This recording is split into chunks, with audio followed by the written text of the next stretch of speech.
Oh, okay, okay. Okay, I knew that.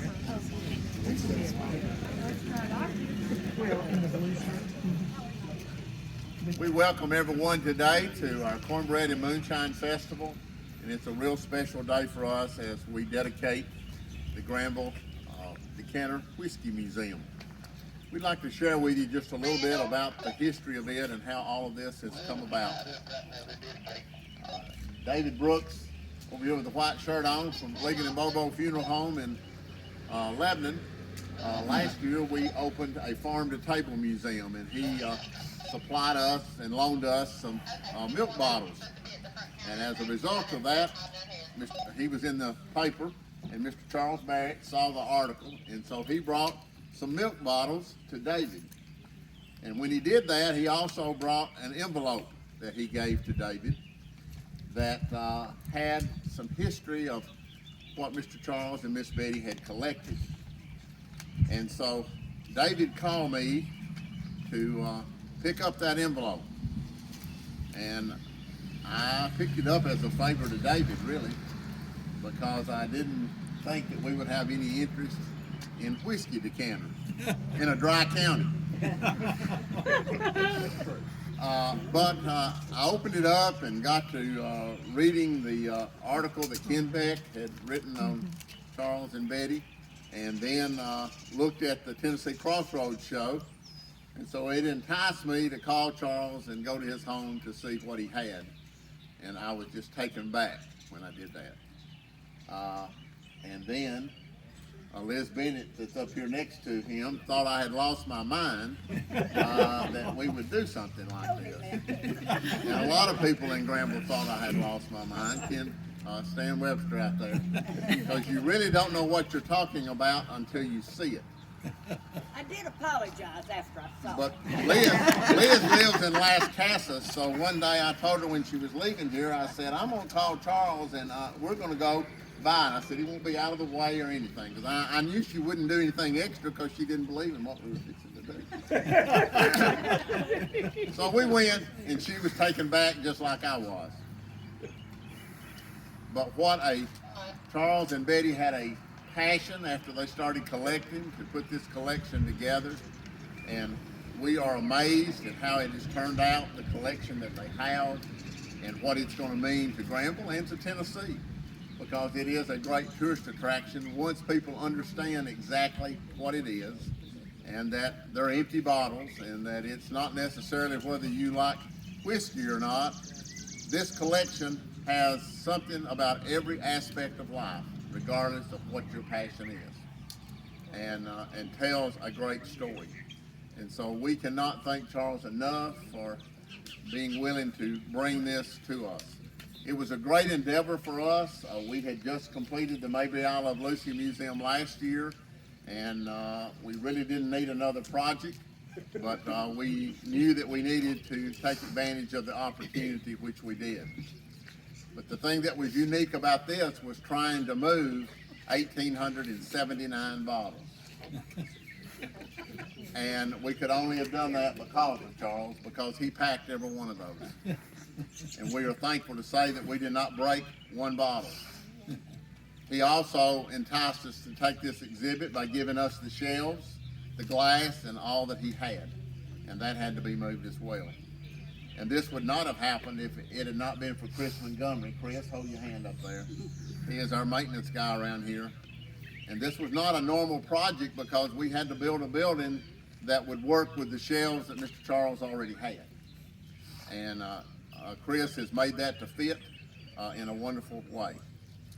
And then once we got the bottles here, we had the job of unpacking them, sorting them, and all. And Lisa Huff, one of our board of directors, hold your hand up, Lisa. She took that on. She's got about as much passion about this now as Charles does. And her and Liz, raise your hand up. They've got online, and and Mr. Charles gave us all of these books, and they have researched, and you'll see as you go in today, it's not only a museum of display, but we've also got the history that goes along with it. And these two ladies and Chris as well as Mr. Charles, because every day we've gone and made a load, he's come with us. And this morning he was so excited that I got up early, and he was the second person out this morning. He was here before 6:30 this morning. And so, but we appreciate what he has put together. Charles and Betty were my next door neighbors in Peggy's many years ago, and we never dreamed that our walk of life would end up with this. But Miss Betty wrote some books, and I want to share something from a book that Mr. Charles has given us that I thought was very appropriate today for this. Betty, Charles's wife, wrote a book of poetry, and today I can think of no better fitting tribute to Betty than to use the words from her poetry. Betty writes, "And when I survey my life's journey, I will think of you and my heart will smile." Betty, on this day as we dedicate this Decanter Museum, we think of you and our hearts smile. Betty also wrote, "There is no greater tribute to which one can ascend than to earn the simple title, the one that is called a friend." Charles Barrett, we are grateful to you and to your family for your donation of these decanters, and also grateful for your much needed advice and your interest and support of Granville. You have earned the title, and you will forever be our friend, and we thank you. You'll come up here. We have a plaque, Charles, that we're going to put right inside the door here, and it reads, with a picture of you with your automobiles, "The Granville Whiskey Decanter Museum is made possible by Charles Barrett, entrusting his collection of Jim Beam whiskey decanters to historic Granville on May the 1st, 2021. And so we're going to let you hold this, but we're not going to give it to you because we're going to put it right inside the door. So Thank you.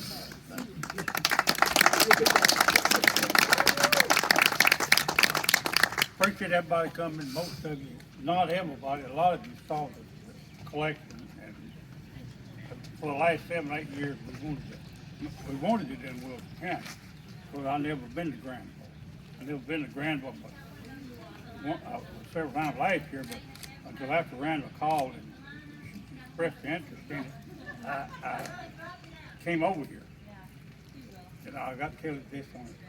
I went down to get me a sandwich, and the lady, she said, "You on tour over here?" I said, "No, ma'am." I said, "Thinking about it, I may just put a museum over." She said, "Oh, you'll have to talk to Randall first." But anyway, Randall and I were neighbors and everything. But I have never worked with any better people than the bunch over here. I've not heard any complaint about anything. I got to meet Chris and Liz whenever Chris and Liz came over with Brandon one time to look at the house, the collection, and see how the kids were built. And they were as amazed as you're going to be if you never saw it. Also, I worked with Liz and Lisa and Chris on all of this over here. They never complained about anything. I've never heard one cross word. They've asked me, and I said, "Do it like you want to, because, you know, I'd give it away this year because why? Because I didn't want to dust up shelves and all that off. It takes about 3 days. Guess what? Had to do it anyway."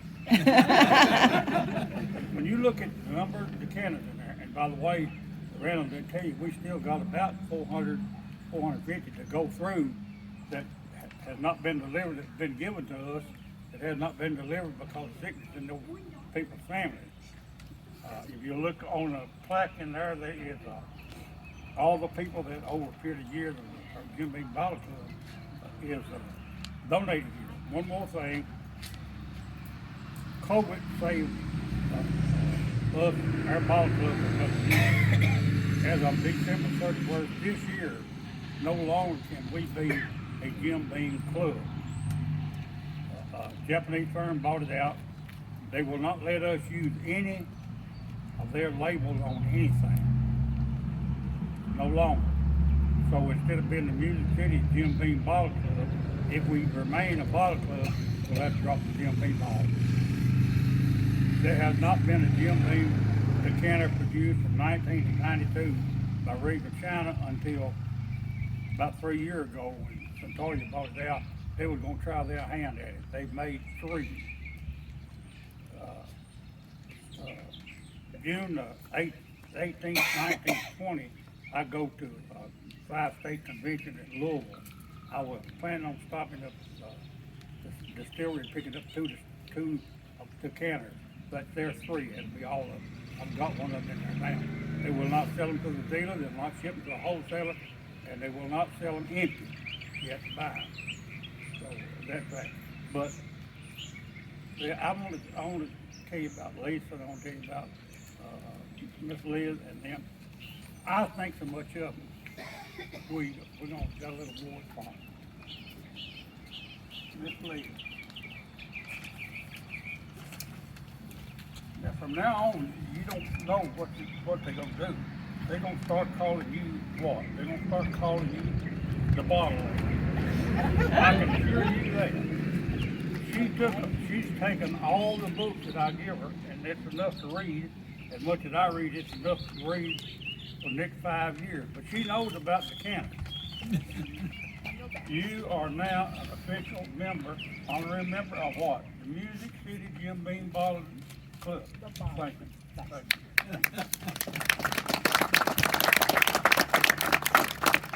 Lisa? Miss Lisa, every decanter you will see in there, she has moved from 10 to 400 times.